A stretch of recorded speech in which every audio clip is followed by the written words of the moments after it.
starts in 10, 9, 8, 7, 6, 5, 4, 3, 2, 1, go.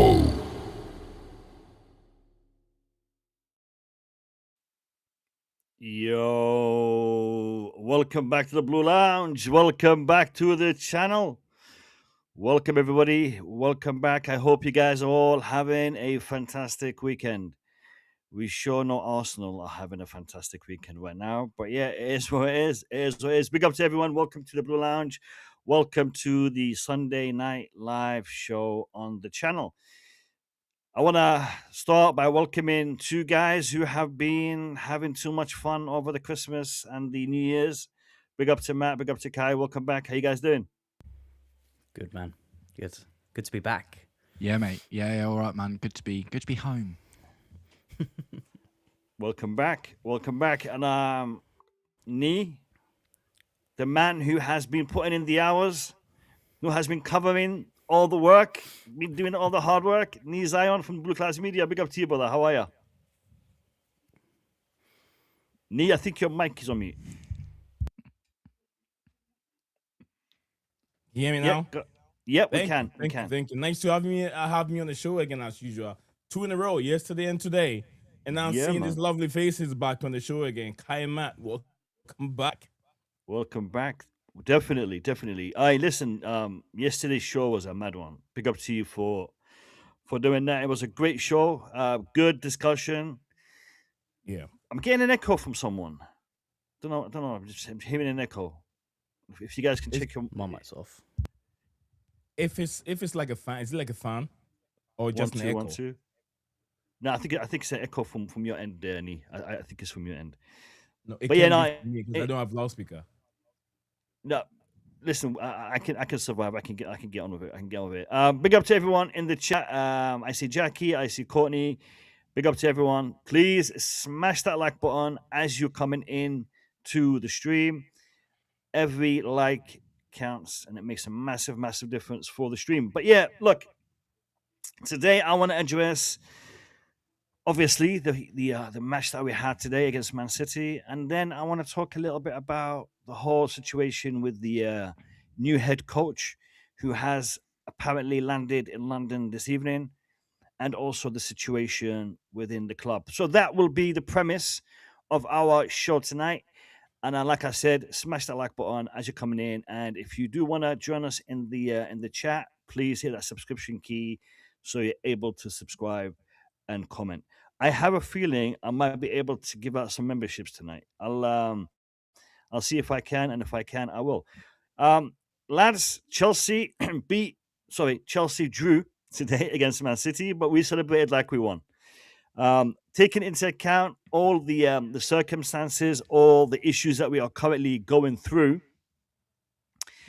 interim manager potentially just for one game, a team, a squad who has a lot of youngsters in it, and these youngsters, knowing what they know and going through what they're going through, were still able to, grind out a draw away to Manchester City. What do you guys make of the performance? What's your take on the game? Yeah, man. I think I said it in my video. I was like, at any point, even if we still had Maresca, even if we'd have won 5 or 6 of the last 8 instead of just 1, I think a point against Man City is good. I think the majority of us went into today being like, we're going to get pasted. Do you know what I mean? I was, I think it was Daniel Knight that was like, Haaland's going to score 4 or something in my comments. I was like, yeah, man, I see it. So props to Callum McFarlane for implementing McFarlane ball. Props to the staff that stepped up. Props to Reece James for keeping the team spirit high. And props to everyone coming up and putting a shift in, man. Like I say, I think we would have been happy with the point if Maresca was still here. So that hasn't changed for me. I think it was a good game. Yep. Yeah, I agree. I mean, considering the circumstances, we still come away with what would be considered a decent point in any other circumstance. So happy with the point. Happy that they could muster up enough to get that point. So yeah, not really much to complain about the game.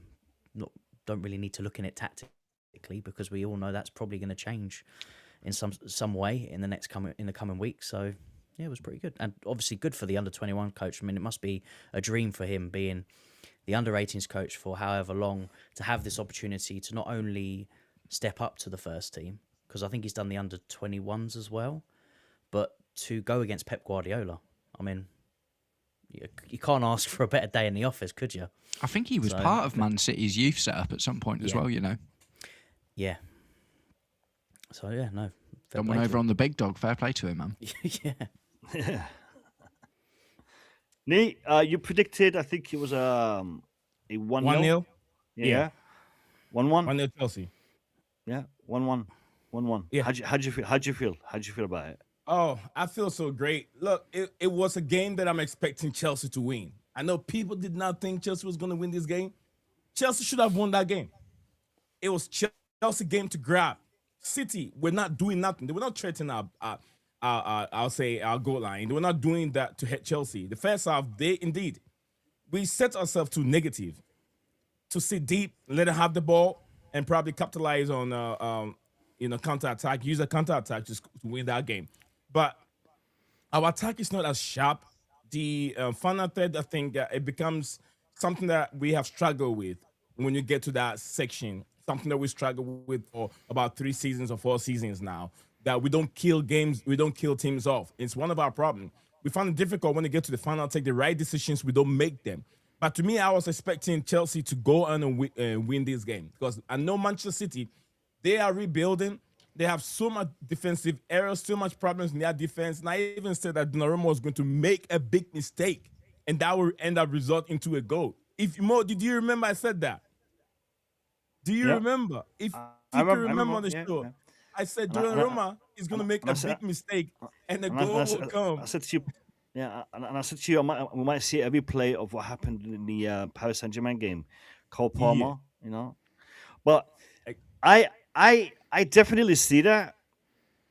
Chelsea getting a result. I think a win was probably on the cards had we still had Maresca at the helm today. Yeah. The way the game played out, I think if we were a little bit more organized, a little bit more structured, without having our heads elsewhere, maybe 3 points were there for the taking tonight. What do you guys think? I think part of the reason why it looked so disorganized. All right. Did you see I'm going to let you go. Mo, 1 second. Let me refresh my computer in a second. So I'll join you guys in about 60 seconds. 60 seconds. No problem. Go ahead. Go ahead. Yeah, I think part of the reasons why it looked so disorganized. I mean, did you see fullbacks invert today? Nah, mate. That was the first thing I noticed. Is Malagusto actually played as left back. So they were kind of like still trying to play Maresca's way, but also not. I mean, we talk about coming up against a low block all the time. Well, if you can't beat them, join them. And for the first 35, pretty much for that whole first half, we were sitting in a low block. I think it's the first time I've ever seen that happen, bar back when we were like defensive, counter-attacking sort of team. But because we tried to change a little bit and having those overlapping fullbacks, that's probably part of the reason why it looked disorganised, because players are now playing or trying to play in positions that over the last 18 months to however long it's been, they've been having to invert all the time, and the structure of the team looks completely different. But in the second half, when we were taking the shackles off and we were allowed to let go, it did open up the game. It was very back and forth, but you could see in some situations why we look so much better when we're not inverting. I think it was really interesting as well, the 2 players that were brought on amidst all of the conversation about the model and this, that and the other. In this game, literally the second Maresca's out the door, we see Andre Santos get 45 minutes and we see Yoro Hato get like half an hour. And he did all right today, man. He was done dirty by Jorgensen a few times, I think. There was a few like, whoa moments where Jorgensen made some pretty suspect passes, but this was one thing I said about Maresca, man, is like these are the sort of minutes these kind of players should have been getting anyway. Like one thing I thought was really interesting, Andre Santos was brought on to change the game because the change of formation was built around Andre Santos coming onto the pitch, which allowed Enzo Fernandez to get up higher. And change to a box midfield, which stopped us doing that low block and actually put us on the attack. So I think there's something to be said in that, just that we've got more to our disposal than we've been seeing with Maresca, I think, and he's been quite a little bit too resolute in his own opinions on some of our players sometimes. So, you know, I was happy to see Andre Santos had a great game as well, man. Like 90% pass accuracy, really, really good job. And Yoro Hato didn't look amazing, but he's barely played, so I'm not surprised. Fair enough. Fair enough. Okay, so in regards to the changes that we saw today, are these changes that are from McFarlane, or are these changes that he has been instructed to make? This narrative is going to stick for a long You know time it is. now. You know it is. 100%. I'm going to say, you know what? I'm going to say it was his decisions for this game. Just because I know Maresca went against them quite often, but there were two players in particular, especially Andre Santos, who I felt needed to get more game time, who should be getting more game time, and hadn't. And if they were putting pressure on him to use him, and he didn't, then that's a Maresca decision. But I think for this game, I think McFarlane went, "Look, what have I got at my disposal? We know we're already missing Caicedo. Fofana, I don't know what's happening with him, to be honest. Sanchez, small. So I think he's just gone, you know what? I've got one game. I'm going to try and use everything. Fofana, Fever, and Sanchez is small. Oh, yeah, that was issue. it, Fever. Whatever that issue is, we don't know. He'll be back. Yeah. Fulham, I'm pretty sure. But yeah, I mean, I think he was just going, you know, I'm just going to use everything and see what happens. It's just a shot in the dark. There's no expectation on him. Nothing. It was just like, I'll do what I can do. At the same time, though, he didn't play Garnacho or Gittins. Do you know what I mean? So there were players that were left out as well. Do you know what I mean? That, you know, so I agree. Also players that were apparently being heavily pushed, weren't they? Yeah, exactly. So yeah, I agree with Kai. I think that they were his choices. Do you know what I mean? Because he could have put a winger on, but instead he took Esteval off and put Andre Santos on and push Palmer up and change formation that way. So I do think that was at his behest. I know they said Fofana's fever, but they've also said that he can't play every game, can he? And he played Bournemouth, didn't he? So we would expect to see him back at Fulham either way. Yeah.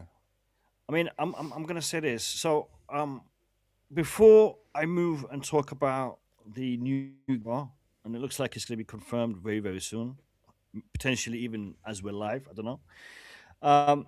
In regards to the season, this was the first game this season where I really didn't.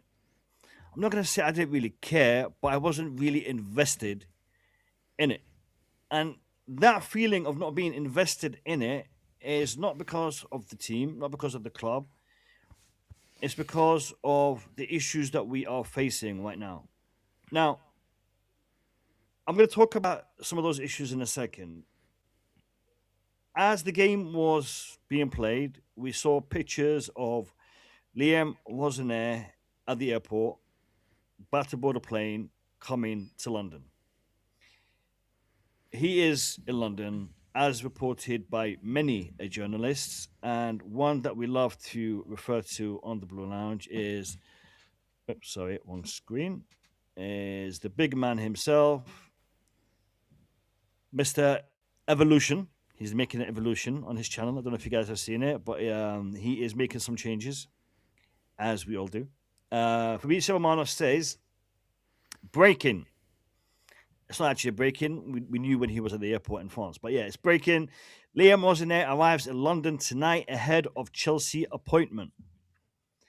Interview to take place in the next 24 hours, with Rosenior expected to become the new Chelsea Football Club head coach next week. Strasbourg looking for best replacement as key steps ahead of Rosenior signing for Chelsea. Now, the key word here is the word interview. He's coming for an interview. Now, we know that this particular individual has been touted to become the replacement to Enzo Maresca even before Enzo Maresca had these issues.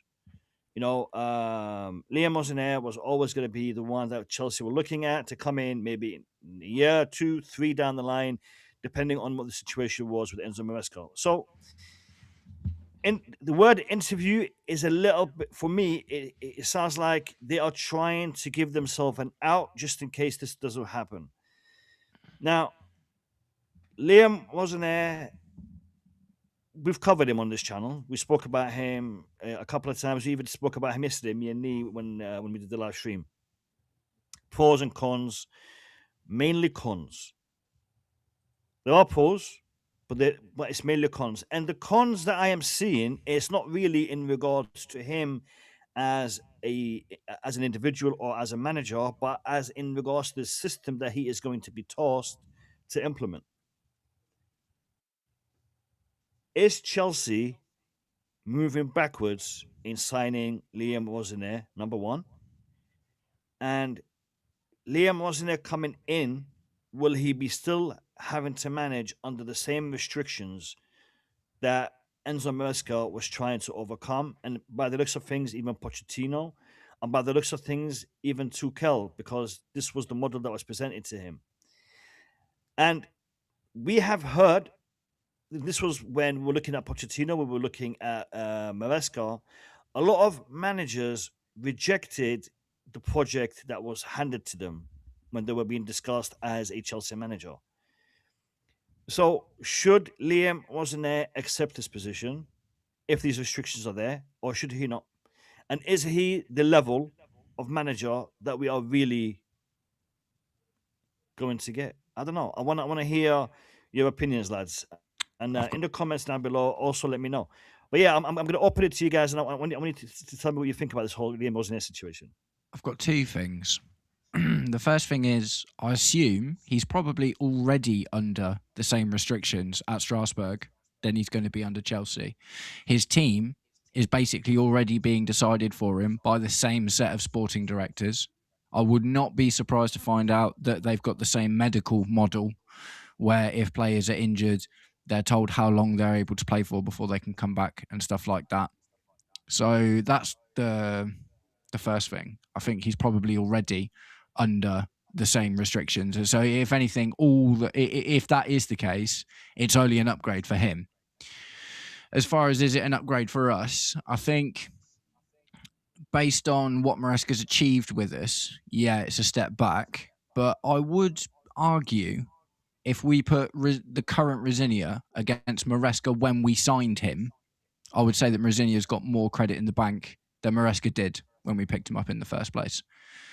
Top tier, like top 5 league football. Do you know what I mean? At the end of the day, and he's up there. You know, he took them from the bottom to the top with a lot of restrictions, with his team being absolutely gutted and replaced with Chelsea academy players. Matt, are you saying that the level of competition in League One is tougher than in the Championship? Than the Championship? Yeah, definitely. 100%, man. Lille, okay. Olympique Lyon, Lens, Rennes, Monaco, PSG, like 100%. 100%. Yeah. No, definitely, man. 100%. I think the French league gets a lot of disrespect. And I think that's because when we compare it to all of the other big leagues, it's not up there. But the Championship isn't one of the top 5 leagues in the world, is it? Let's be honest. That's the honest truth, isn't it? And you look at Ligue 1 now, even with PSG being there, Lens are top at the moment.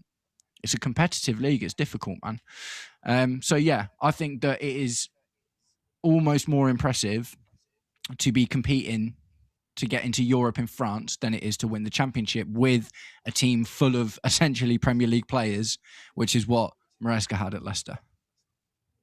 So just to cap that off, I'm not saying that he's going to come in and do better than Maresca is now, because Maresca's got a year and a half of experience at Chelsea with top players at the end of the day, so he has developed. But I don't think it. I think we could still reasonably expect top 5, top 4, and maybe a League Cup to be the target for the season, which is what most of us were expecting under Maresca anyway. Anyone else wants to jump in on this? It's a downgrade. Yeah. All right. Is You Kyle go going? first, Are you mate. going on? I'll go after you, mate. Don't you worry. All right. Look, I kind of like what you're doing now. It's not that I like what the owners are doing. I'm kind of liking what Liam Rosenior is coming in to do. Why? Because look, when we have managers, the top managers with big names, most of the time there is high expectations on these managers to come in and perform. But this guy coming in, and no one expects so much from him. Just like Enzo Maresca came in, I don't think a lot of people have lots of expectations from Enzo Maresca. I know Chelsea, there's a lot of expectations here, but we don't think that Enzo Maresca can go on within his first season and win the Premier League and win Conference League and win the World Club competition. No one expected that. So most of the time, these Conference League. Conference League. Had we have not won that, it would have been a disaster. But yeah, I agree in regards to Club World Cup. Yeah, I agree about that. And Champions League, Yeah, like I was saying, no one expects these managers without much pedigree to win so much. So expectations from the fans will really calm down. There wouldn't be so much pressure on them trying to get results, get trophies from a rookie manager. So I believe, just like I've said many times, that Chelsea is a football club that is really set up itself for every manager that walks in to not to feel bad, to be successful. And we've seen Thomas Tuchel said similar thing, and I see it. I see him coming in and doing something. And I was even going to say that if he was a guy to take over today's game, the boys should play for him. The guys who play for him, because he is a man manager. He's the one that will put hands on your shoulder and say it will be all right. He will get the boys in the dressing room very, very happy, not just by game time alone, but the way he talks to players. I've watched his motivational speech and dressing room conversation, and I know how he does things. So that's my. I'm not expecting a lot from what is going on right now at Chelsea. So to me, like I said, when I watch football, I don't put all my heart in it. It's 3 things involved, and I understand that. And I'm not trying to accept what Chelsea it is now, but the reality is this is where we are. This is who we are. So I know some of the fans will come down and give these young manager time to develop the team and let them understand that he's holding football, and they won't put much pressure on him. But yeah, I believe that he will work well. He will be successful at Chelsea. All right. Before Kai jumps in, big up to Sadiq. Sadiq has got probably one of the worst cases of the flu I've ever seen, man. Big up to you, brother. Listen, look after your health. Get that soup, get that lemon tea, get that honey. Thank you for your super chat. And we've had a slight change in the way we structure our streams. So Sadiq today he's officially on the bench. So in case somebody Bench has to warmer. bounce out, we will ask him to jump on for. We'll give him some minutes if he's able. But yeah, Sadiq, big up to you, my brother, and thank you for the love always. I'm gonna go to Kai, but I'm interested in your assessment of Liam. Not only in regards to what we're doing in bringing him in, but in regards to his qualities, if you think he has any. And again, I want to hear from you. What's your assessment on this? Well, just to answer the question whether it's going to be an upgrade or a downgrade, it will be a downgrade, and there are a few factors as to why this will be a downgrade. One of the main things is he has won absolutely nothing in his entire coaching career. Even Graham Potter had won a trophy. Whether what trophy it was, some Swedish trophy, whatever. Every other manager that had since these Muppets have been in charge has at least won something. So they've crossed the line at some point to know what winning feels like. So on that side, his CV, he's won nothing. So he doesn't know what winning feels like, which is very important coming into any club, but especially a club that wants to be winning again, right? So he needs to understand what winning means and what it feels like. Second, we talk about, obviously he's used to the model. That's a positive for him. He used to working in his conditions, which is, fine. What he's now going to have to do the moment he steps in is he's going to now have to implement his type of style on this team and basically change what this team has been doing for the last 18 months, which is incredibly difficult, being that he's not going to have a pre-season with these players. He's got not the start of the season. He has to do it in the middle of the season while we're in the depths of one cup. We're on the precipice if we don't win our games in the Champions League being knocked out, and we're struggling to get top four. So he's coming in, and we say that he's not going to get pressure from fans. That will soon change if we start dropping down the table. I can tell you that now. That will soon change if we get knocked out of the Champions League. And I know 99.9% of the anger is not going to be towards him. We know where it's going to be pointing towards. However, there is still a level that we expect from any manager walking into this club. We still have to have standards. He doesn't just get a free shot because we're so pissed off at the top. So he's coming into an environment, and I mentioned this on the stream a couple of days ago, he's coming into an environment that is incredibly toxic already, and he's going to be asked to work miracles and change. So I doubt we're going to see the inverted fullbacks because it's not something that I've seen him do personally. He's going to... He does something similar but slightly different. Yeah. So, and then you remember at the start of Maresca's tenure, we were heavily playing out from the back. Like, it was forced upon, to the point where Sanchez was making a goal mistake pretty much every other game, and our defenders were looking like Muppets every single game. And then he changed it because it wasn't working, and it became a 50-50 kind of thing. We still do it sometimes. We go long now and again. We don't always play from the back. His style is very heavily on playing out from the back, and that's why they concede so many chances on their goal. We look at the Lille game, the most recent game. They concede, though they drew 1-1, they conceded more chances on their goal over the entire game than they had against Lille because of the way that they play out from the back. So we're now going to try and get our defenders currently, who we feel aren't good enough. They're okay. They're average. They're not going to take us to that next level. But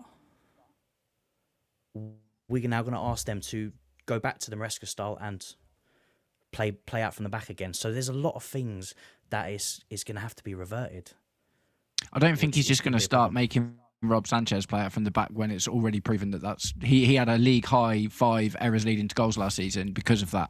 Do you know what I mean? I think that even if that is his style, like the thing is as well, Liam Rosenier's goalkeeper before Mike Penders, who's generally quite good at playing out from the back. Yes, you're right about conceding chances, but he's got a goalkeeper. Of the 3 goalkeepers, Mike Penders has got the best short distribution stat. We absolutely know that. That's just true. But he had Jordi Petrovic before that, who wasn't very good at playing out from the back, which is why essentially he didn't get chances in the first team. So he's adapted Strasbourg's current game to match their current goalkeeper. But when they had Jordi Petrovic, it wouldn't have been short passes out from the back all the time because Jordi Petrovic wasn't very good at that either. Because if he was, Maresca would have kept him. So I think it's a little bit disingenuous to just look at the last game that he's played with Strasbourg and say that over the course of his last few seasons, this is his tactics, the way that he wants to play. I'm going to ask this. So tactics and whatnot, I'll be honest with you lot, right now, I couldn't care less. The reason why I couldn't care less is because of the first point that everyone here has made, and that is we are going backwards. Tactics, we can address that at some point if need be. But right now, I want to address this. can Chelsea actually get someone of the level of the caliber that we used to get when we are looking at this kind of structure that we currently are implementing? No, of course not. So- Of course not. With that in mind, I'll ask the question again: is Liam Rosenior the best we can actually bring in? I don't even think he's the best, to be honest. Like, I'm all for Fabregas, man. Fabregas would have been my guy, 100%. Would Fabregas work with the structure? Well, I don't know. That's the thing. We're never going to find out because, as far as we know, he wasn't even one of the top considerations. That's largely because he's also a 50% owner of Como, as much as he is like their manager and stuff. So he was apparently never on the actual short-term shortlist. Maybe he's on a long-term shortlist, but I don't know. I think most of the managers that we were looking at, maybe bar Glasner, would have been up for working on the model to some degree, to the same degree that Maresca was when he signed the deal. Because, the Felipe Luis. Luis one was Yeah. interesting. I mean, this model, and I agree with you. Maresca knew about this model when he signed up, but Maresca at that point, what was his achievement? What level of a manager was Maresca at that point? And Maresca today is not Maresca, the one that signed for Chelsea. Maresca today is a European title winner, a Club World Cup title winner, a manager who has a Premier League experience, who has qualified for the Champions League. So Enzo Maresca's CV today looks pretty good in Yeah, comparison to Enzo Maresca that we actually appointed. Yeah, for sure. And this is the thing: a manager of Enzo Maresca's caliber today would not stay at Chelsea. And we have to deep this. Enzo Maresca walked out. He forfeited his, what was it? What do they call it? Severance package.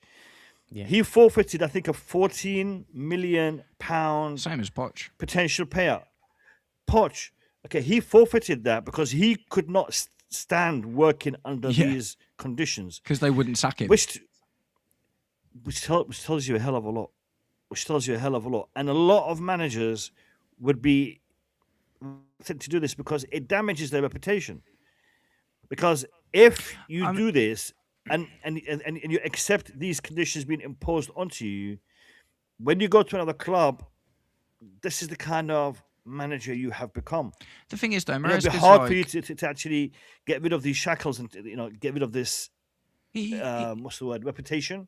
Yeah, he hasn't conducted Matt. himself amazingly throughout the whole thing, though. Like No, he's he- been, no, he hasn't. he's He hasn't, talked no. he's talked to Juventus twice. He's wanted to like write a book. He's got 1 year into Chelsea, and he's like, "Oh, I'm so going to write a book about my footballing philosophy." And Chelsea are like, "No, Matt, don't do that." And he's like, "No, I'm going to do that." It's like, mate, Agree. you know what I mean? I agree 100%. Listen, Enzo, for me, when Enzo Maresca got sacked, I wasn't sad.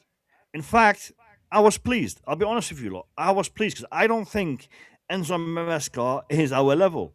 So when he got sacked, I was pleased. And the issues that he was causing, the problems that he was causing within the whole club, this echo is really pissing me off.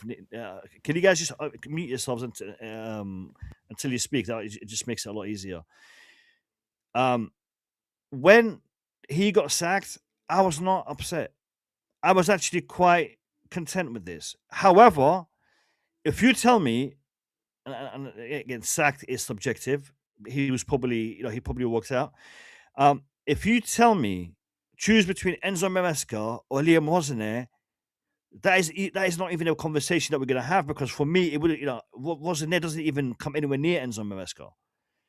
But Enzo Maresca or any one of the top managers, I would always go for one of the top managers that we have been linked with in the past. And this is the problem for me right now, because what these guys are doing to my club with this model that they're imposing, it is making it hard for me to see any path to success. And that, for me, is an issue. And this is why I am so disappointed in this Rosenior geezer coming in.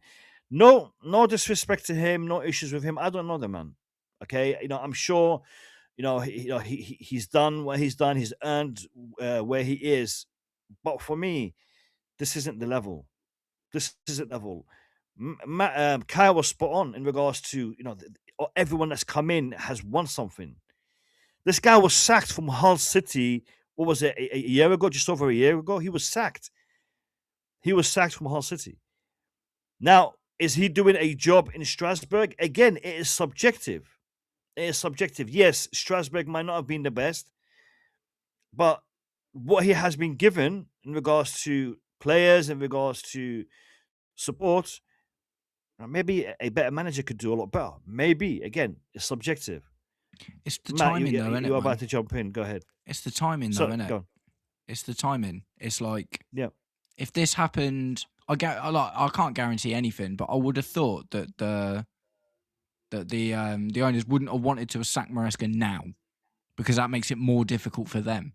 Do you know what I mean? Look at how long they spent interviewing people to get Maresca in the first place. Do you know what I mean? So I think part of the reason that we're going for Rosenior is because he's the only sort of option like that's available right now that isn't like 100%. So- There and- is no other option. yeah, exactly. That's kind of where I'm at, man. That's why I'm. And the thing is, as well, if he's only being given a 2.5, that's what I said to you on the stream yesterday. Like I put a comment in on the stream. I was like, he's being offered supposedly a 2.5-year deal, which is in and around what Pochettino got, which means he'll get the rest of this season and maybe next season. But Graham Potter got a 7-year deal. Maresca got a 5-year deal. So even the ownership aren't looking at Liam Rosenior as a long-term thing. Do you know what I mean? They're just like, I wouldn't be surprised to see him go back to Strasbourg. Do you know what I mean? If someone summer. if someone better becomes available, and he just, it really depends on who goes to Strasbourg now. Do you know what I mean? That's the other confusing part of this. There was talks about one of his assistants taking over. There's been talks about Callum McFarlane taking over. Do you know what I mean? In Strasbourg. But yeah, I think the thing is, like, I agree with everything you're saying, man. It's like we need a better manager. Yeah, of course we do. The model's a nightmare. Yeah, absolutely it is. But it's just like what is the right thing to do right now? Who else is available? And the thing is, even if they were willing to change the model right now, which obviously we don't know, and it'll be interesting to see what happens after the protest, that's for sure. But who could we go for? Because it's a bit of a poison chalice, isn't it? Because there's so much toxic negativity in the air surrounding the club at the moment. What winner is available for us to go out and get, and B, would they be convinced, not even necessarily just by the model, but by the absolute mess that our club is at the moment anyway? So it's one of them, man. Like, I do think this is an opportunity for Liam Rosenior to come in and have a go at the job, but I don't think he's seen as like the long-term answer, the same way that Maresca was when he was brought. All right, I'm just gonna do something quickly. All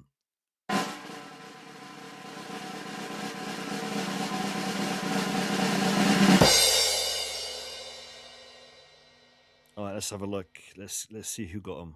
Let's see who got him.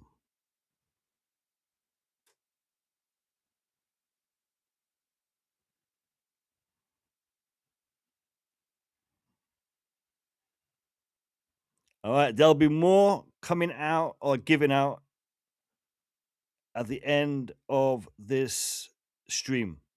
So that's 5 memberships that have been given out to you guys. I will be giving out 5 more at the end of the stream. And I deliberately did not say anything, made it a surprise, because I want it to be given to those who are here listening and not necessarily engaging, but listening. So big up to everyone. And, more memberships will be given out later on tonight. This is, for me, the issue. If we are able to get, how should I put this? Because I can't even say it. I was just say, if we are able to get to qualify for the Champions League by the end of the season. But for me, what we're doing right now, I would seriously be worried that we will have any form of success this season. And last time I had you guys together on the stream, we discussed success and what it would look like for us this season. Champions League qualification, a domestic trophy. Do you guys think that is still like a possibility with where we are right now, with this young manager coming in, with this structure, with this system? Because if we don't get Champions League qualification, or if we don't get domestic trophy this season, with us, the fan base, because I tell you this, the fan base is going to make some noise. We are going to protest. Boycotts have been planned. That is going to have a ripple effect. And if Chelsea Football Club don't actually address it, I will tell you this, we will start seeing unrest in the dressing room, and we could see ourselves losing some of our big players because they will not be happy. I mean, they want to play in the Champions League. They want to be competing. The likes of Palmer, the likes of Caicedo, the likes of Cucurella, the likes of Enzo. I think Reece James will stick with the club regardless. But the other players, not saying they're not loyal, but what I'm saying is they're thinking about their career. They're thinking about ambitions. We will see players starting to kick up a fuss. This needs to be addressed by the ownership now without it escalating, because if it escalates, it's going to be a matter of, do we back down? Do we capitulate and listen to the fans? Because that's what they're making it look like. If the ownership has a policy where they take on criticism, they take on difference of opinion, they take on feedback from the fans, they may not listen to everything, but they listen to something. There is that rapport. These lot don't listen to anyone. They've set up forums and they've set up, different committees where they are supposedly interacting with us. They haven't. They haven't interacted. They haven't listened. So, with that in mind, what does success look like for you guys this season? What are your realistic expectations this season? And I want to hear it. You guys are content creators. You guys are Chelsea fans. What are your realistic expectations this season? What do you think we're going to end up this season? I want to hear it. Look, this is how I see it. Definitely there'll be a domestic trophy, whether it's an FA Cup or Carabao Cup. Why am I So we're beating saying this? Arsenal. We're beating Arsenal. Yeah, we're beating Arsenal. Who's Arsenal? We beat teams when no one expected us to beat them. Just like we saw against Manchester City. I believe the odds were against Chelsea that they were going to lose. Why? Because they've lost their manager. There's disturbances at the dressing room. The club is in a disarray right now at this moment. So, yeah, the Blues are going to fall. And what happened again? The Blues proved everyone wrong. They went to the theater and put a massive performance. First half was not the best. Blues are creating, the boys are creating chances. If any of our big players or our top players, the likes of Cole Palmer, the likes of whoever, Estavio, whoever, wants to leave the club, they can walk out. The blue will not fade. It will still remain blue. They have to look at themselves. There are chances that are being created. They don't finish it. Which, to me, I can look at today's game and I'll say that what's his name supposed to have a hat trick? Pedro Neto was supposed to have like a hat trick today. He has a lot of experience. He's not taking the chances. Is that on the manager? Is that on the owner? No, the players have to take responsibilities too. I want to react a little bit on what Kai said on Rosenior, Liam Rosenior coming in. That it is a downgrade. Before you ask Kai, No, Kai the question. I'm not asking your a question. expectations. I'm reacting. No, before you do that, your expectations this season is still top 4 and a domestic trophy. Is that what you expect us to do? Top four, Still? yeah, a top 4 Still? and domestic trophy. Okay. Yeah, All right, it will cool. come in. Go ahead. It's there. We play good football. We play good All right, go football. ahead, We are in a little. I would say, what's the right word? We're in a little trouble where we're not picking up the win, but it will come. Just like we saw Villa. Villa went on a run and it came to an end. We'll bounce back again. And it's very common and very synonymous with inexperienced team, young team. They do that, but we have to use that. Stop saying inexperienced. They have a lot of experience, but just that consistency is not there, and it's very common with young teams also. But yeah, I want to make a little reaction with what Kai said regarding a downgrade on the manager. It's not all the time that managers that have won things and become successful in a new football club. And I can give you one example. One man that was being tagged as the worst manager that Chelsea have ever employed. He came in 2008, 2009, which is Luis Filippo Scolari. At that time, he won the World Cup with Brazil. Could not do nothing for Chelsea, and he was being fired. He had the biggest CV in the world at that time, and he got fired. Enzo Maresca came in, won only the championship, but came in and won more because no one is expecting him to win things. And a similar thing I see with Liam Rosenior.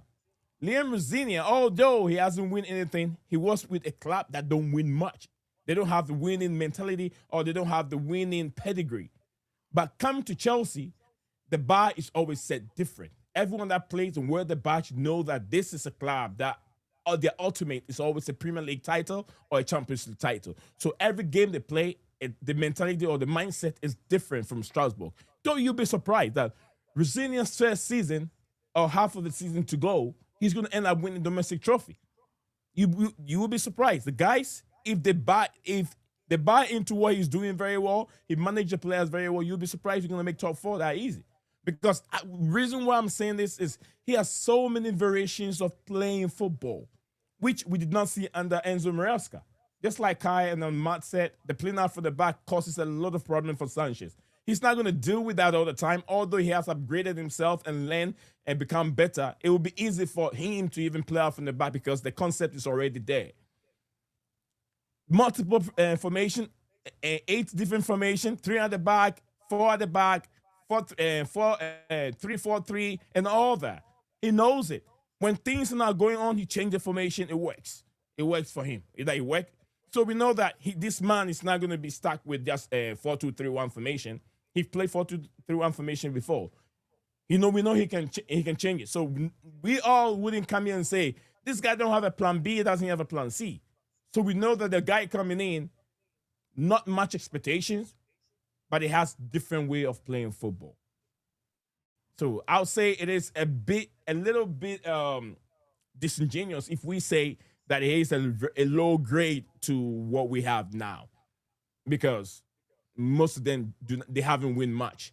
And also, you did ask, can this project attract big name managers? No. Big name managers, no. It will attract managers, or I wouldn't even say manager. Can this attract coaches? Because managers aren't there anymore. Now they are coaches. He employ you to direct the players or the materials that we have on the field.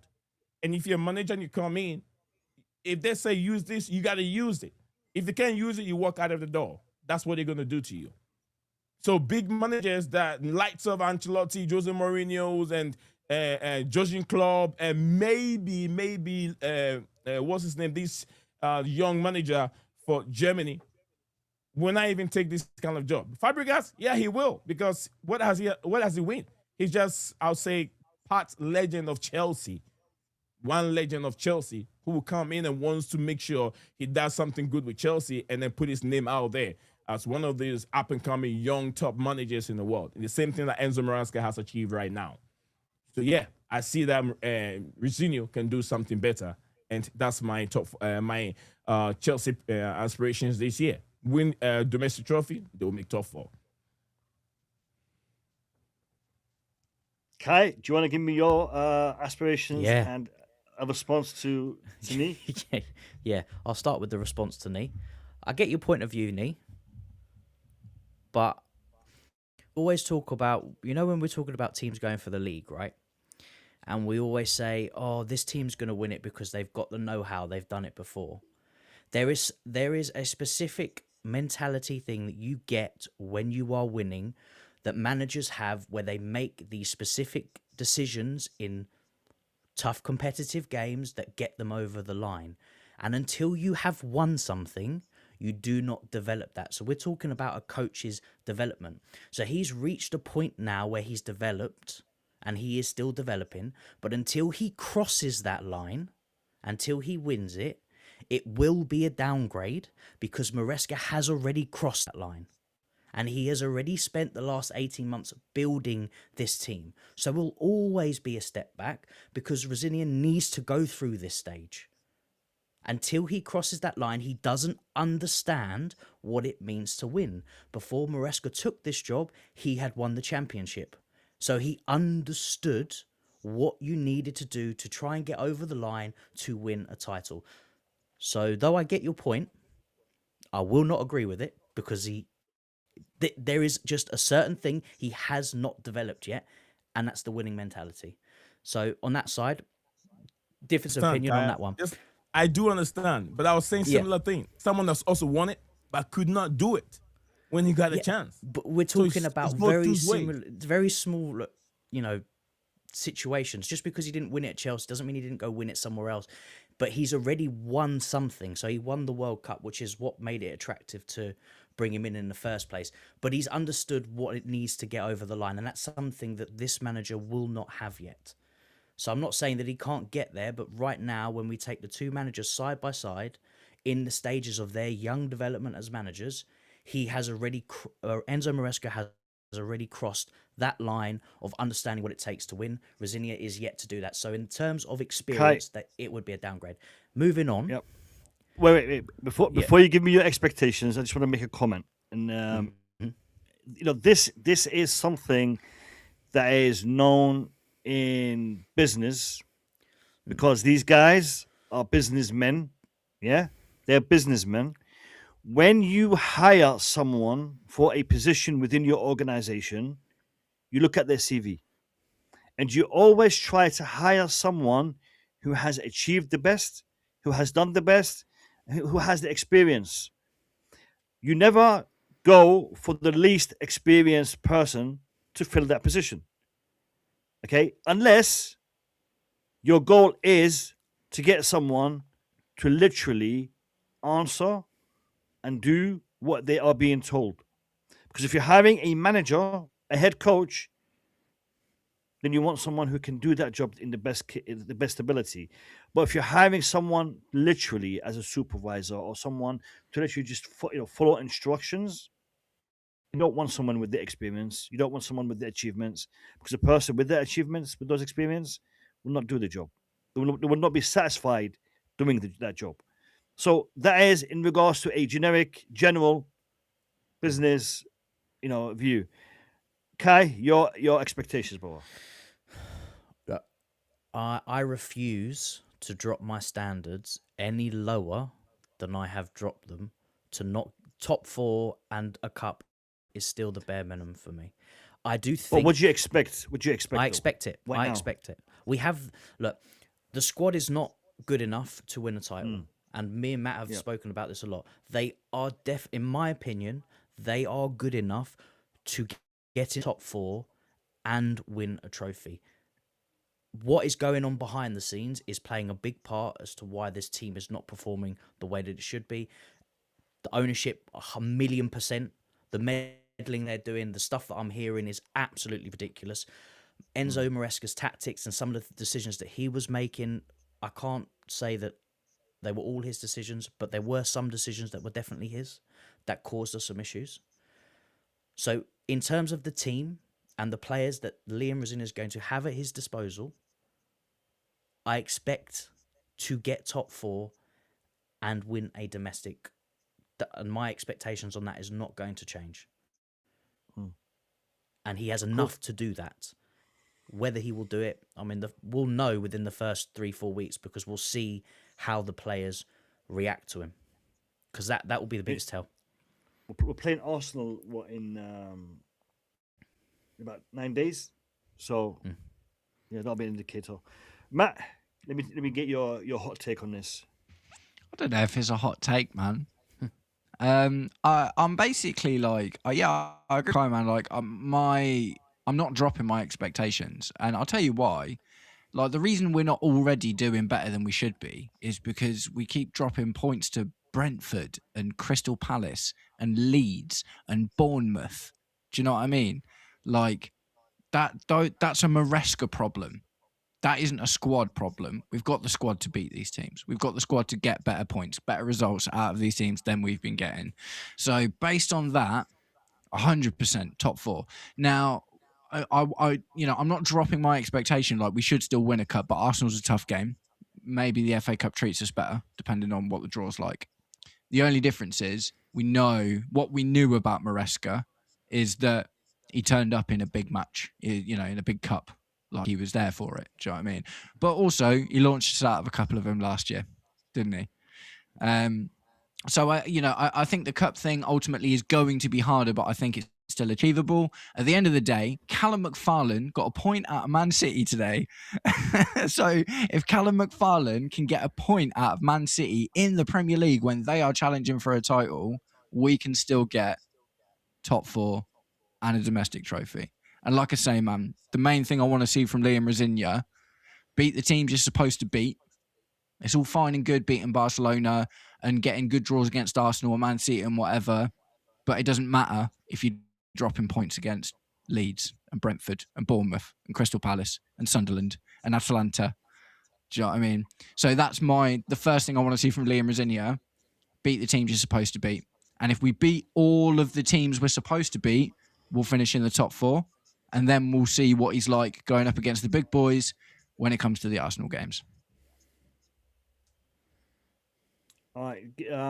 There is a tweet from Fabrizio Romano literally just now. Let me bring it up on the screen.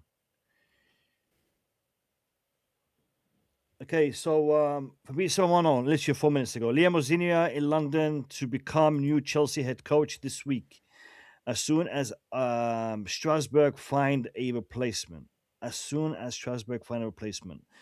Process expected to be fast with Chelsea ready for their new era. So that's does Fabrizio Romano do here we goes for managers? I know he does them for players, but I don't think he does them for managers. That's as close as you're going to get to a here we go, I reckon. I reckon he will. When it's signed and he knows, I reckon we'll get a here The we amount go. of managers we go through, might as well. So, it's ridiculous, Mate, if we're getting here we goes for 16-year-olds, right, which is what we've been getting from him recently, then we should be getting a here we go for the manager, shouldn't we? Agreed. Do you know what? In this picture, he does look so much like Matisse, man. So much like Matisse. I commented on one of Matisse's things the other day and I said, yeah, I did wonder how you managed to manage Strasbourg and do all of the Chelsea watch-alongs. We got like 100 likes. Yeah, no, big up to Matisse. All right, let me ask this. And people, I am going to ask this question for you guys in the chat as well as my panel. I want to hear your opinions on this one. So in the chat, let me know. And I know I've got some very outspoken people in the chat. Keep your comments coming in. I'm reading them. I'm seeing them. Apologies that I can't respond to all of them, but I am taking your opinions on board and trying to address them in the stream. This is the question I want to ask you guys. We heard from Enzo Maresca a lot upon his departure. And I might want to rephrase it. We've heard a lot of statements that have been attributed to him, a lot of accusations that have been attributed to him. I haven't heard it from his mouth, but his camp told a source who reported it, by Ben Jacobs, by Matt Law, by Simon Phillips, by Romano. My question is this. Do you guys think that the ownership are actually implementing such a strict model where they are, for lack of a better word, handcuffing the manager and making him do what they are asking him to do in regards to rotation, in regards to selection, in regards to minutes on the pitch, in regards to all the things that you want your manager to be making the decisions on? Do you guys think that is an accurate situation that we have right now at Chelsea Football Club? Do you guys believe that? or not? I don't. I want to know. I want to know. I Go ahead, Nee. look. I'm not certainly on it that it is 100% true until Enzo Maresca come out and say something about how he was being treated and how things were going before I can, accept everything that is being rumors and is being leaked around that this is how Chelsea were asking their managers to do, like play certain players so they can be sold. We don't really know. If Fab comes out and say this, probably I'll take it like a picture of salt, like someone also making something out. But if Enzo Maresca indeed come out and say this is how it was, or write a book and he stated in his book, yes, then I'll say that. But for now, I just take it as one of those things that people are making up. I think it's like 50-50, man. I think it's like, because what some of the stories are leading you to believe is things like Maresca's being told to play Tosin and stuff like that. I think it probably largely falls down to the medical stuff. Like, I believe that. I believe that he was told you can't play Fofana 2 games in a row. That would explain why we've seen Fofana Badiashile for the last 4 games. And we saw Tosin in the Leeds game. That would explain that. Now, and I think there's probably some pressure on him to be like, why are you not playing Andre Santos? Why are you not playing Yoro Hato? Why are you not playing Josh Achiampong? I think there's probably some pressure on him to ask why he's not playing some of these players, and he's continually going to the likes of, putting Malagusto in midfield and, constantly playing Tosin and Badiashile and stuff. I think it's probably a half truth. Do you know what I mean? I think the medical stuff I 100% believe. I can see that genuinely. We saw it the other day. You can instantly see it in Cole Palmer gets taken off in one game at 60 minutes and he's screwing. The next time, no worries, no problem at all, not even a little bit. And it feels like something had gone on there. Do you know what I mean? So yeah, I believe the medical stuff. Do I believe that he is being told who goes in the starting 11? No, I don't believe. I think there's pressure on him to we spent 45 million on Yoro Hato and he looks like a good player. And Marco Correa has played almost every single game. And when Marco Correa is not available, now we're playing Malagusto there instead, which is a round peg in a square hole, or a square hole in a round peg again. Do you know what I mean? So I think there are questions being asked about the substitutions and stuff. So like I say, I don't think it's quite as maniacal as it's being made out, but I believe that there is pressure being put on him to play the squad in a certain way. But I don't think it goes as far as picking the starting 11s or anything like that. Yeah, I would agree with Matt on that one. I think it's 6 1, half a dozen of the other, really, because we look at situations where Esteval, probably one of the club's next big assets, he spent 4 or 5 games out of the team completely. Was getting no minutes, and you can't tell me from the owner's perspective that's good, because they would want that asset to build up. No, it would make the most sense for there. So yeah, there's definitely parts of it where you look at it and go, that's 100% then them. When you listen to what's come out, you see the things about the medical stuff, you go, yeah, that makes sense now. But then there are certain situations like the Esteval thing as to why it doesn't make sense. And let's be honest, the way that we play, in terms of the tactical style that we play, that's not the club, because otherwise we would have seen that through all the other managers. Poch played his way. I know he did the bit of inversion thing at the end, but Maresca was doing the inverted fullbacks at Leicester.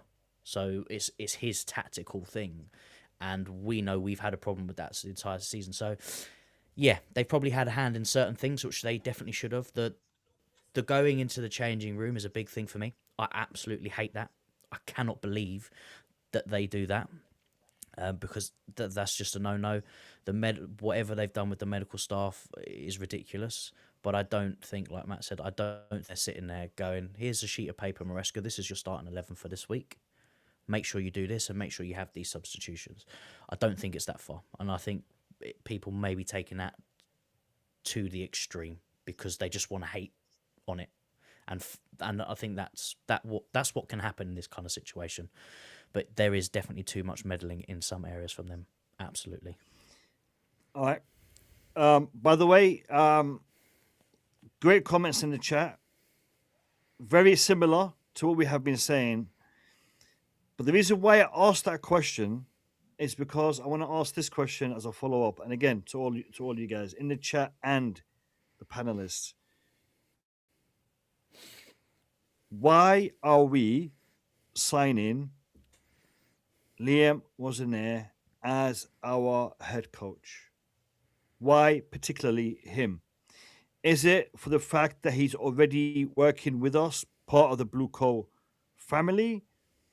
Or is it because we can't be bothered to do something else, look for someone better? Is it because there is something about this geezer that they actually think that he can improve or he can, we can benefit from as a squad? I want to get your opinions on why do you think Chelsea have signed Liam Rosenior and have not really looked at getting a top level manager like the ones I was talking about regarding CV, achievements, blah blah blah blah blah. I know we don't all think the same, but I want to, and that's why I want to ask each one of you. Tell me, we have left Kai and Matt to the end pretty much on the last couple of questions, so I'll start with either Kai or Matt for this one. Why do you think we signed? Wasn't it? And I'm going to leave Nee to conclude the answer at the end. You go, Kai, if you want. I think there's a few factors. Yes, he's worked under the model, so it makes sense. It's a matter of convenience for them because it's a lot easier to bring in someone that they technically already own under their model. He's contracted to them, so in terms of paperwork, and they're basically pulling out their wallet and taking money from one wallet to the other. There's not much exchange going on there. The other thing I think is also, yeah, they are clueless, but I also think, and this is probably why they're only giving him potentially a 2.5-year deal, is they don't think he's the right guy, which again for me is absolutely stupid, but also they probably feel a bit butthurt that the guy that was supposed to be their guy, that they done all this due diligence for and spent it took forever for Maresca to get done, has basically slapped them in the face, and they've got completely wrong, and they don't have the time to do that now. They can't leave the squad with an interim manager like a Callum for the next month, 2 months while they do this research, because it will be uproar, it will be chaos. We won't be performing as a team, we'll be dropping out things. So for me, as harsh as it is, unless he comes in and does amazing, he is a stopgap manager. He is just to fill the void, and it is disgusting, and it's hurting me to even say that. But that's what this is. It is just to fill the void. And if he does well, and he comes in, and he absolutely smashes it, then he'll stay. But that's not what they're thinking. That's why they're going, we don't care about the Carabao Cup. We don't care. Because they're just going, we're just going to get through the season. I saw someone in the comments saying he'll probably be gone by the end of the season. There is a good possibility to do well enough. They're probably doing, the moment he signs his contract, they'll be on to looking at the next managers. I can guarantee it. All right, fantastic. Matt. 100%. Well, mostly agree with Carl. I've got some addendums to add to it, but yeah, no, I agree with that. I think it just all comes down to timing, man. I think the truth of the fact is, like Kai said, we're in the middle of it right now. And look at how long they spent hiring Maresca. Took months figuring out who it was. So they haven't got months to pick the right guy now, and they don't want to make a rash decision. And you know what? They shouldn't either. I'm not gonna lie to you. Like everyone's saying these guys are clueless. Do you want these clueless guys to make a rash decision on the next manager? No, I don't think so. We'll end up with another Graham Potter scenario. The thing is, Liam Rosenior is not even if he is as bad as Graham Potter, it's not another Graham Potter situation, because Graham Potter got a 7-year deal and they thought Graham Potter was the guy. So I think it's all about timing, and this is what 100% backs up that Maresca has walked. He's put them into this position. All of the noise that come out before it was he's got January to turn things around and this and that and the other, but ultimately it would have led to that end of season review. We all knew about the end of season review. He didn't even come out and do the press conference after Bournemouth, man. Do you know what I mean? Like he walked 100%. He's not taking any money as well. That's a huge thing, isn't it? That's a huge thing. The fact that he hasn't taken his 14 million payout is another absolutely massive. And Potter did take his payout. Potter's payout will have been one of the most expensive manager sackings of all time. I'm not sure as much as Antonio Conte because he sued us, didn't he? But ultimately, money down the drain, man. Do you know what I mean? That's money down the drain at the end of the day, and we can't afford it. I think it was like 12 million or something. Yeah, silly. Absolutely silly. So for me, it's timing. The reason we're going with Rosenior is and I said it in your stream yesterday, man, he is Pochettino 2.0. The board did not think Pochettino was going to be the long-term guy. They gave him a season. They bought him some players. They backed him to get through that season, and there will have been a clause in that contract saying we can part on mutual terms at the end of it without any problems. If this isn't working for us, it will be the same with Rosenior, man, 100%. And they will spend this time now, and then, like Kai said, also, if Rosenior comes in and smashes it, wicked. I'd love that. Do you know what I mean? That's the best thing that could happen, isn't it? Rosenior comes in and turns out to be Mourinho 2.0 or whatever. The success of Rosenior is the success of Chelsea. So we want to see that. Yeah. We're pissed because we don't think it's going to happen. Yeah. If we thought it was going to happen, we'd love to see it. But no, I think just to wrap up, I think the contingency list is being drawn up now. I think that Liam Rosenior gets the job for a while. And they will now, and the thing is, Rosenior will know this as well. So it won't be like when Maresca found out his job was under pressure or whatever. Like Rosenior will know this is the deal because he's got such a short deal.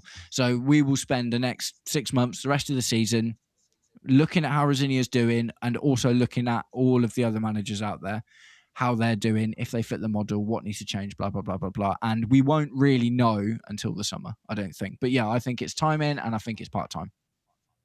Matt, we don't say blah, blah, blah on this channel. We say X, Y, and Z. X, Y, and Z. Nee. Yeah. Why did we sign Liam Rosenior? I think it was an easiest appointment you can make. One that you know already. They always say that the devil you know is better than the angel you don't know, whatever they say. Rosenior has had a very fantastic season with Strasbourg last season. And Strasbourg, we have to remember, Strasbourg team is not built with top, fantastic players. They are, I'll say, filter our team, whatever is left, we trade over there, get them developed. And it's not an easy thing. It was just that close to make Champions League spot. And they couldn't make it. So they already know this man. They already know how he works. He also understands the project that he's also a development manager.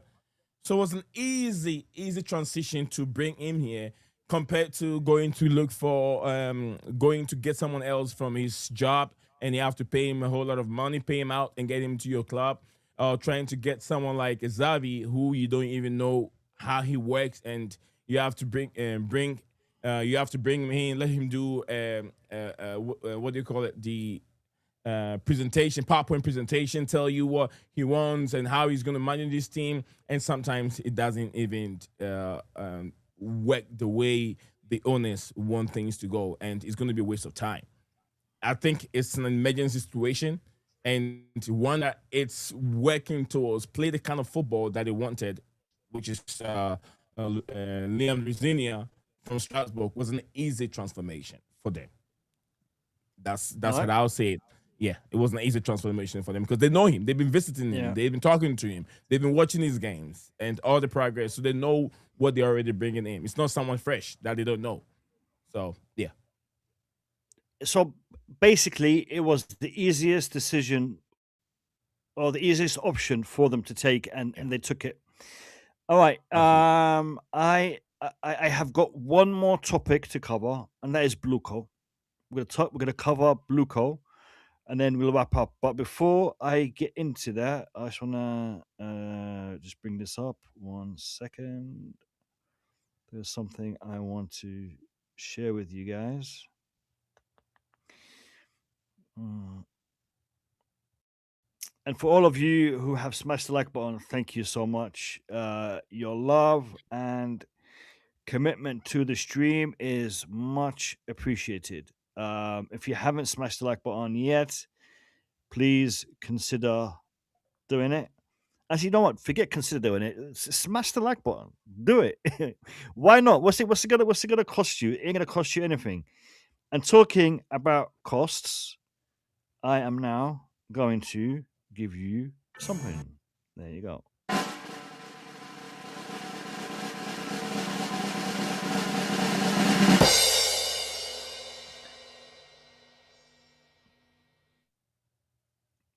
Oh, it's not working. Oh, is it working? Yeah, it's working. It's worked. It's worked. So here are some gifts for me to you. Do you know what? Some of you have got it twice. Some of you have picked up two. So some of you have 2 months membership now. I think some of you have got 2 months membership for the Blue Lounge. I think. But yeah, please enjoy the emojis that you guys can see for the members. And if there's any emojis that you want me to put in there for you guys, let me know, and I will try to add them on for you guys to use while you are communicating in the chat. BlueCo. I want to talk a little bit about BlueCo. And you know, all the issues, all the problems that we have discussed today have become a problem and an issue because of the way the club is being run. Now, one thing that is crazy and is surprising, because we are running a 2-club model. Chelsea, Strasbourg are part of the same family, the BlueCo family, if that is even a thing. Probably like a BlueCo mafia family, not any, family within the context that we normally refer to family as. But BlueCo is a family of different entities, and Strasbourg and Chelsea are part of that family. Now, the way that they have been treating Strasbourg is as a spare parts. I want this, I'll take it, and I'll stick it at Chelsea to make Chelsea better. I've got this, I'm not sure if it's going to work at Chelsea. Let me put it at Strasbourg, give it a season, give it 2. If it starts to show promise, I'll take it and put it at Chelsea. And I'm not doing it because I want to get these players better and then put them at Chelsea to help Chelsea. Because if that's what you're thinking, no. Because a player performing well at Strasbourg will be valuable, but he will not be as valuable as a player who is performing well at Chelsea Football Club. So let's have a look at Santos. Santos done well at Strasbourg. His profile increased, his value increased. Now he's playing for Chelsea. A season or 2 down the line, if I want to sell Santos, he's probably tripled, quadrupled in value from what I actually invested in the man. Business sense. That's why they're doing it. They're not doing it because they want to improve Chelsea Football Club. And they're not doing it because they care about Strasbourg. And the fact that they are treating Strasbourg in this way is telling me that at some point down the line, BlueCo may have a more attractive investment, something better for them, and they will funnel the cash to that investment and try to support that investment. Whether it's another football team, whether it's another financial opportunity, these lot have proven many a time they don't care about these investments in respect to the sporting elements. They care about these investments in regards to how they can use them to generate an income. Generating an income, I understand it. They've put money in, but you're not dealing with something that is dead. You're dealing with something that is alive. A football club is a living, breathing entity that has people's emotions attached to it. It isn't about selling cars. It isn't about selling TVs. It isn't about making a telephone. No, your investment is in something that is living and breathing. Chelsea Football Club, this club that you have bought, Strasbourg, this is a club, this is an entity that is living and breathing. People have so much emotion invested into this, so much memories, history, passion. You can't just treat it as a financial entity. I'm doing this to make money. Because if you do, you are going to get the uproar that you're about to see kicking off with the Chelsea fans. The Strasbourg supporters have been doing it for quite some time, for a lot longer than us. And they have been proactive at it a lot longer than us. However, Strasbourg is not their flagship. Chelsea is their flagship. Chelsea is what they care about. They don't really care about Strasbourg. It is something that they are doing to enable them to improve this project that they're trying to run at Chelsea Football Club. The issue is this: the Strasbourg fans, with all due respect to them, they have not taken it to the next level. And I don't know if they take it to the next level, it's even going to make that much of a difference, to be honest. Because there's a big reason for that. I'm going to give this to you guys to react to. The Strasbourg fans are unable to impact it in the financial sense as Chelsea fans are, purely for the fact that Chelsea fans are the flagship for this project. We as fans are about to start protesting. We as fans are going to make our voices heard. But don't stop there. Boycott is the most powerful tool we have. Boycotting the club, and I love my club.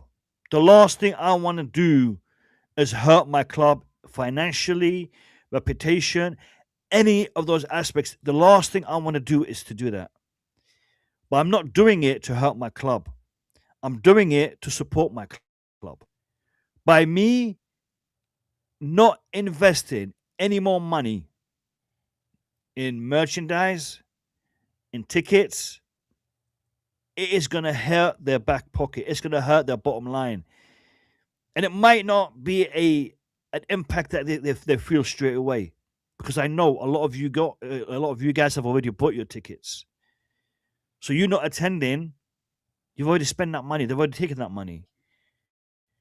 But the boycott is going to have another side to it. And that is the fact that you guys are not there in the stadium. Empty stadiums are going to hurt the image, not of the club, of the ownership, of the way it's been run. Because everyone knows that the fans will be there through thick and thin to support their team. But these owners, they have put a divide between us, the fans, and even the players to a certain degree, and them. And we have to address that. But like I said on the stream yesterday, it's got to be done in a proper, responsible manner. And I want to get Matt, Kai's opinion on the actions that are looking to take place and where they stand in respect to it. And if they have anything they want to recommend, they want to suggest, I'd love to hear it. Whoever wants to go first, please take it away.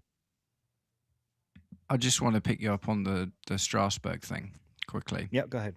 So it's complicated with Strasbourg because European clubs have ultras, right? It's not something we really have here, but it's very common in Italy, very common in France.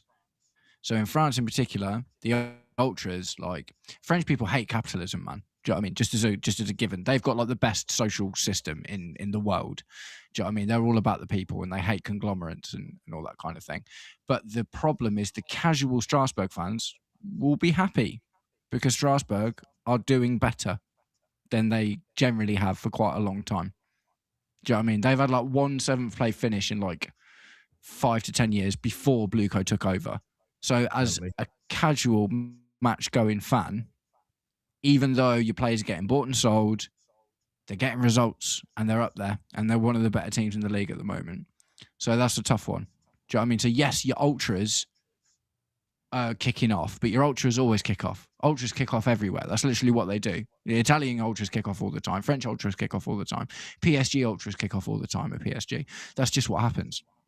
But the difference between Chelsea and Strasbourg is our expectations for Chelsea are much higher than Strasbourg fans were for Strasbourg before they were taken over by BlueCo.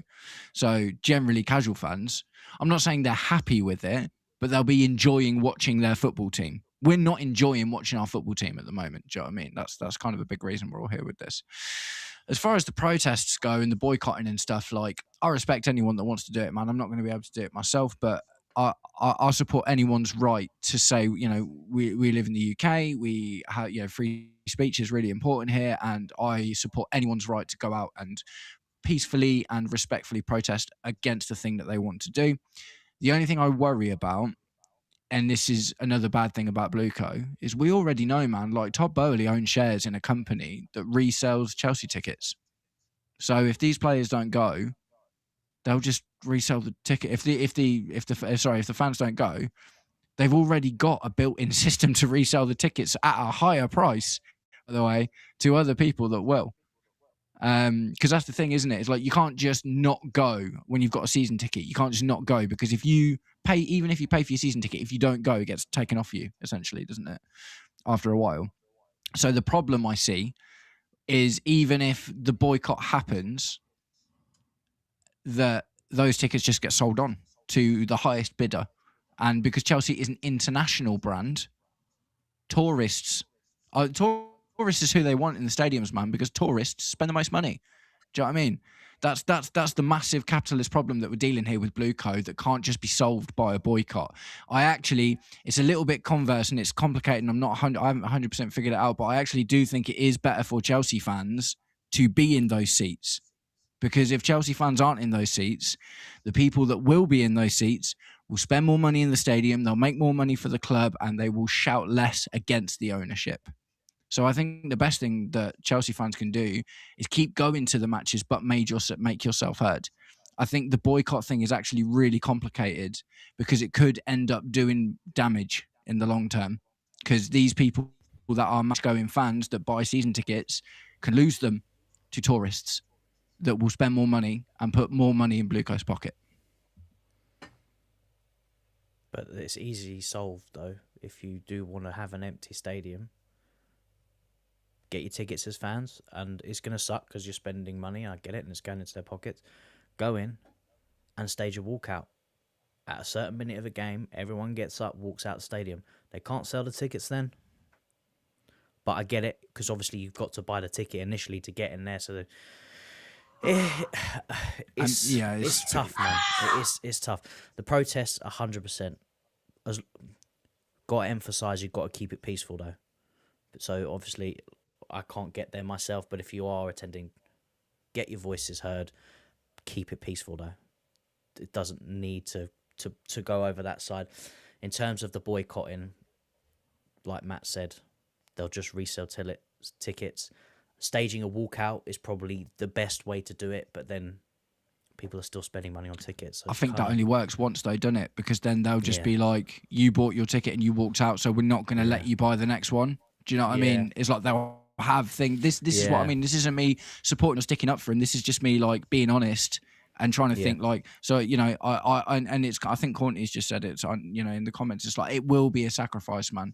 It's like the really, really difficult thing about this is, if you want to do this, you are going to have to pay for it. Do you know what I mean? And you are going to have to consistently pay for it, and everyone is going to have to consistently pay for it. And the problem with that is the only way to make a statement is by putting more money in their pockets and not even getting football out of it. So it's really complicated, man. And that's why I hope the protests work. Do you know what I mean? And we don't have to get that far. I really hope that the protests make a difference. That's the most cost-effective for us. Let me not giving anything to them to do it. Let me hear from Nee before I react. Let me hear from Nee. Look, Matt, and Kai have really said. I think especially Matt has said everything that I want to say, taking all my words away. Next time I jump in before he comes in. I'll try that. But anyway, yeah. Look, Strasbourg should be very, very grateful for having BlueCo. That team, that club. I think the last time, if I can remember, will be was it 2019, 2020, where they got knocked out of the group stages in Europa League. Since then, they haven't been in Europe, and even before that, they haven't. They normally don't go to Europe and then do anything. But BlueCo is providing them with European spots because there's standard for every manager that's between either Chelsea and BlueCo, Chelsea and Strasbourg. That when you're there, this is what they expect from you. This is what they expect from you. So managers has us expectations, but so they should be very, very happy. Although players are being sold, players being taken away, managers coming in and going in. There's still some kind of I would say improvement at the football club in terms of playing in Europe each and every year is something that they could be happy for. All right, so that's a good plus for Strasbourg. Now let's talk about. I even say if it hadn't been these Chelsea owners, I wouldn't even know much about Strasbourg. I wouldn't even know them. I didn't even know much about them until Chelsea got involved with them. But anyway, looking at Chelsea, the situation, I keep saying this many times. Let's go and protest. Let's go and protest. You have every right to do that. You have every right to do that. But does it solve the problem? No, it doesn't solve the problem. Maybe some are targeting the wrong people. The right person there is Bearded Ekbali. The protest and the podcast and everything has to be more about Bearded Ekbali because he's the one that brought in these sporting directors. That's what he has to do. He has to go. Manchester United have tried for a decade. They've tried for many years. Their protest is not doing anything. It doesn't move the Glazers. The Glazers just brought in Jim Ratcliffe, has 25% at the football club. It doesn't do much for them. They manage things, but still, only 25% can't do much. So protests, it works sometimes, but it's not going to work with these owners, what they're doing. It's not going to move them away. It's rather going to cost us money. And to be honest with you, there are so many people that are like me that are having season ticket that are season ticket holders. They will not afford to sit home and not watch Chelsea games. They want to have that memory because every year there's something new.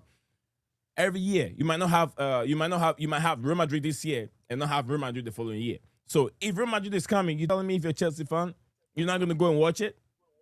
That would be very hard to let us skip past you for a season, one season. So boycotting games is going to be very difficult, and I think we discussed this yesterday with Mo in terms of plafonarians and merchandise, buying merchandise, and only a few percentage that goes to their pocket, and they don't really care much about it because majority of the people, not everyone buys from the store.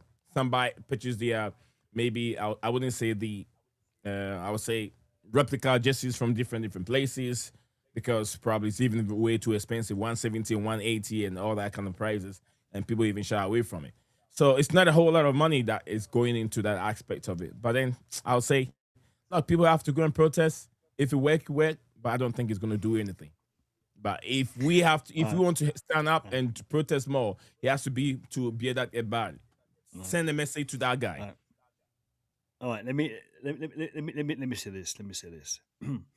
In the chat, I want everyone who has actually ever protested for anything in their life to write down in the chat. Yes, you have, or no, you haven't. I want to know in the chat if you have actually ever participated in any protest in your life, and let me know in the chat if you have. And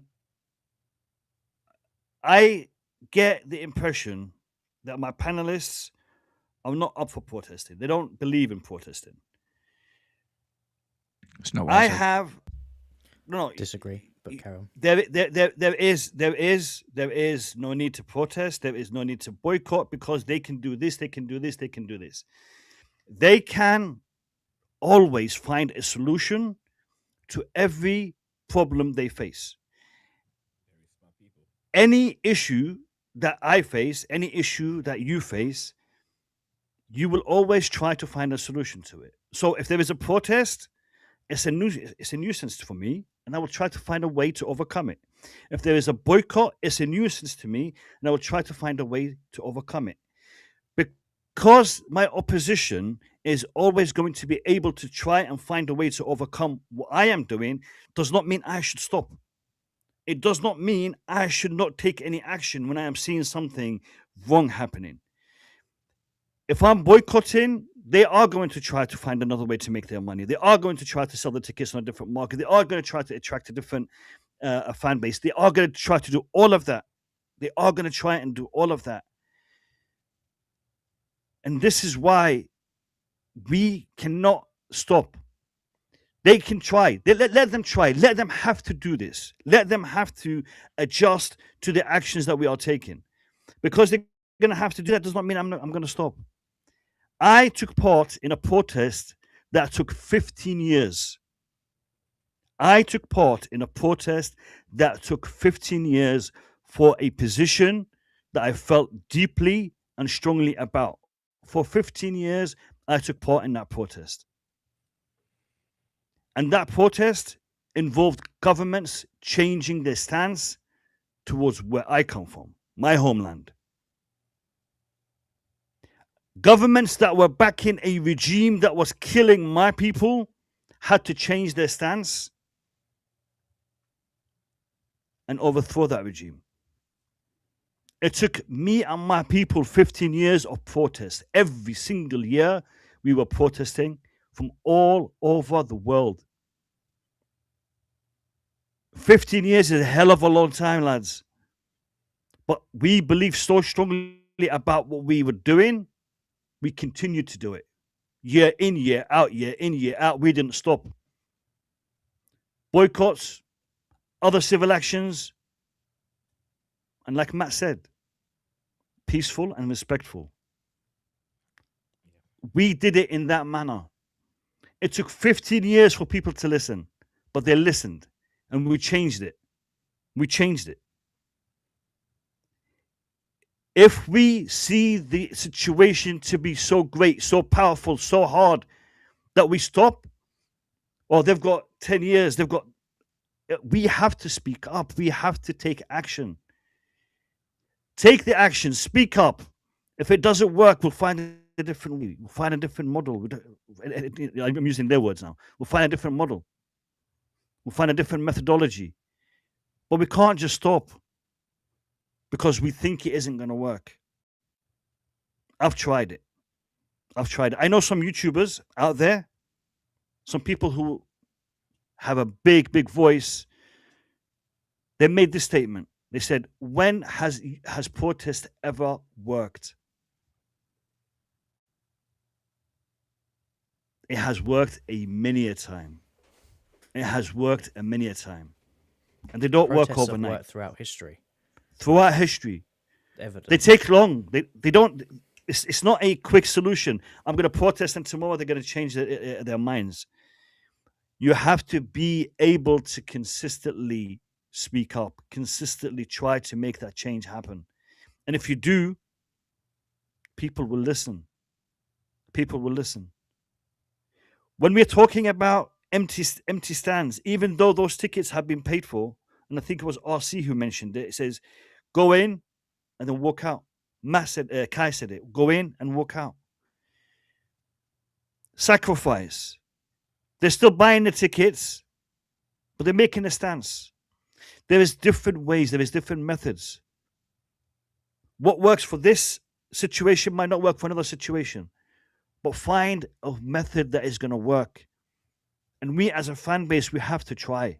We have to try. If we don't try, nothing's going to change. If we continue to do what we do, nothing's going to change. I respect those guys in the stands who are shouting Roman Abramovich and trying to make their position known. But that isn't going to change it by itself. That's one aspect of it. It's got to be linked to other aspects.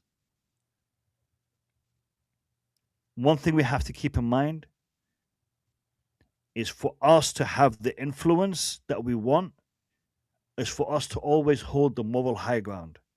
And the only way we're going to do that is by being respectful, law abiding, and keeping it safe. Because we, and I said the word family, we are a family. And there's women and children who attend those matches. We don't want them to feel isolated. We don't want them to feel that this is not the club that they want to be at. So keep it civil, but make your voices heard.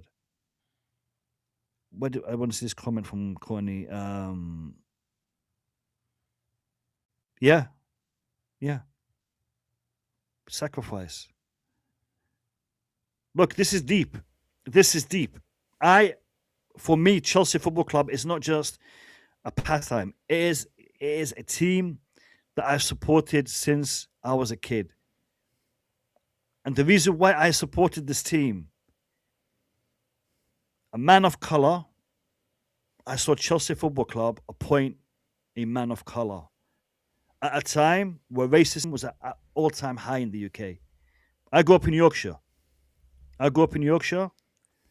My club was one of the most racist clubs at the time. Fans and other parts of the club. I couldn't support my club. I couldn't support them. And I looked at Chelsea and I saw Wood Hullet coming through the door. Chelsea Football Club is a club that I love.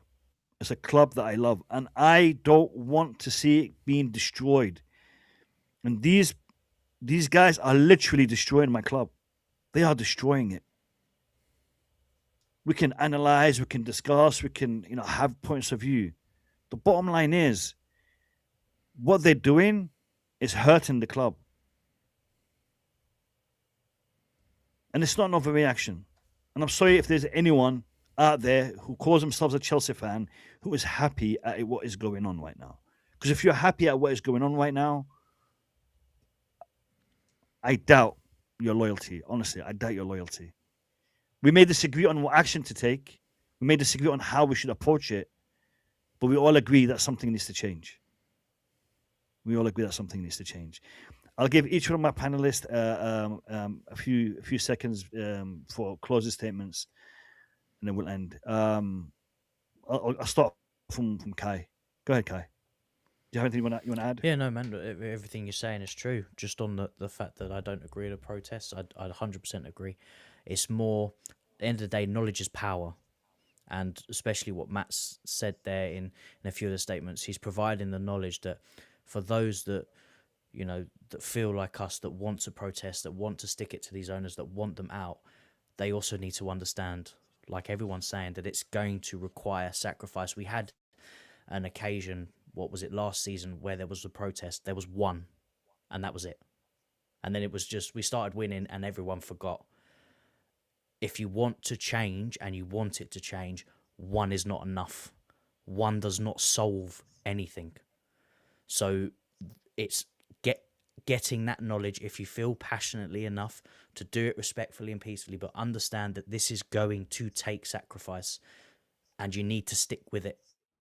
So even if we do the protest on the 17th and we manage to go on a 10-game winning run, you can't just give up then because things are looking good. Otherwise, it solves nothing. So that's where I'm at. So I want these guys out, or I want them to change, whatever comes first.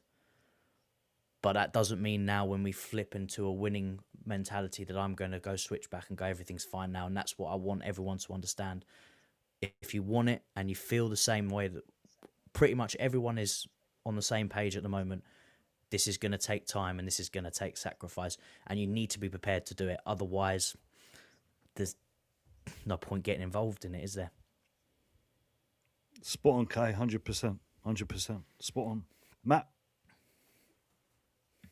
Yeah, just backing up what Kai's saying, man. I think the most important thing is, like, if you're going to protest, it's not like you just said it, Mo. You protested for 15 years. Now we're talking about two very different things at the end of the day. Do you know what I mean? The severity of what you protested was much more intense of what we're talking about right now. But at the same time, the concept, the base foundation is there that if you're going to protest about this, you've got to protest when things are going well. If you're going to boycott, you got to boycott when we're winning, not just when we're losing. And because I'm not going to take part in the protests, I can't tell anyone they have to go out and do it. I respect and support anyone that does go out and do it. Do you know what I mean? 100%. And like I say, I just hope everyone is safe, respectful, and don't do anything that degrades the value and quality of your message during those protests. That's the most important thing. Don't become the bad guy, ever. Do you know what I mean? It's like you said, Mo, maintain the moral high ground. That's the only way to do it, man. And good luck and massive respect to anyone that wants to do it. I want to see the club change. I want to win again at the end of the day. Do you know what I mean? I want to see us building towards something. Of course I do. And big up, massive respect to anyone who's willing to go out there on the streets of London and make it happen. Well done, Matt. Spot on. Big up to you, mate. Big up to you. Nee? Yeah. Closing statement. Yeah. I think the gentlemen have said all. You guys have said it all. In regards to protests, in regards to the football club, it is very unfortunate that things have changed. Things have changed dramatically what it used to be 20 years ago, and now we've seen a different style of managing a football club. What it used to be passion, it used to be for the middleman, for the man on the street to be able to entertain himself, not going to the club or not going to concert. But then those that love football, as the football, the football club was formed by the middleman, hard-working man that works in a factory. Now is being taken over by the rich people. What a shame. What a shame. And everyone, all these kids, myself, we all grew up watching the football that we all love. It's being taken away. It's being taken away. Can't even imagine that World Club ticket, a time will come, a World Club ticket, the seat will be up to $2,000, $5,000, or even $10,000. Never. Seeing in the middle, I would say an average country playing football against another average country, and ticket is even about $1,000. Never in my dream did I think this is going to be reality. It is what it is, but we are protesting for the right purpose. And we have to remember, respect is aim. Let's do it the right way. Let's make it peaceful, but then send the right signal to the owner, to the owners. There will be kids there. There will be mothers that used to and still watch and have paid ticket that watch games all the time. They will be there to support these protests.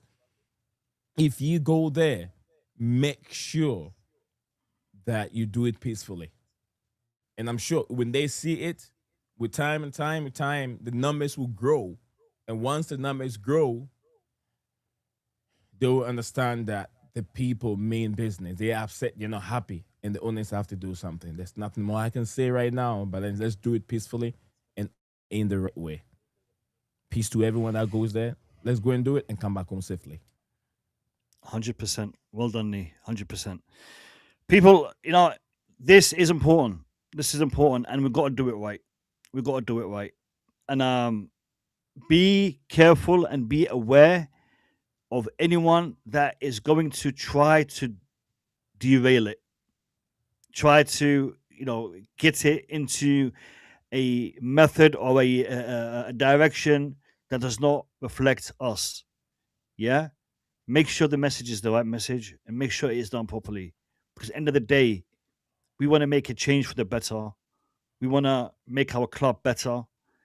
We want to make things improve. And you can't build something when you start by destroying something. So keep it civil and keep it respectful.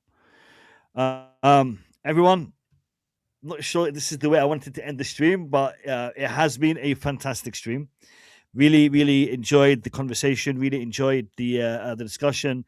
But unfortunately, we are currently in a problematic situation as a club.